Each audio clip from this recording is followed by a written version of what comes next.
Hello, আসসালামু আলাইকুম everyone. আজকে একটা জিনিস শেয়ার করি, সেটা হলো এই যে এই বালতিটায় দুইটা গাছ দেখতেছেন, একটা হলো শাপলা গাছ আর একটা হলো ড্রাগন গাছ। দুইটা কিন্তু একদম বিপরীত, মানে ও জলে থাকে আর ও জল পছন্দ করে না। এখানে কিন্তু এই যে ড্রাগনের ফুল আসতেছে। এই পটটায় আমি মূলত শাপলাই লাগিয়েছিলাম।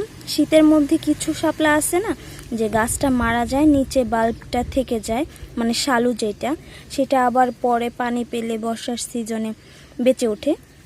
তো এই ড্রাগনের চারাটা আমার শাপলা যখন মরে যায়, বালতিটা তখন ফাঁকাই ছিল, দেখতে ফাঁকা মনে হচ্ছিল, কিন্তু মাটির নিচে কন্দটা ছিল। আমার বাবা এর মধ্যে একটা ড্রাগনের চারা লাগিয়েছে, তখন আমি দেখেছিলাম। তবে আমার ধারণা ছিল না যে এখানে পানি পেয়ে চারাটা আবার হবে।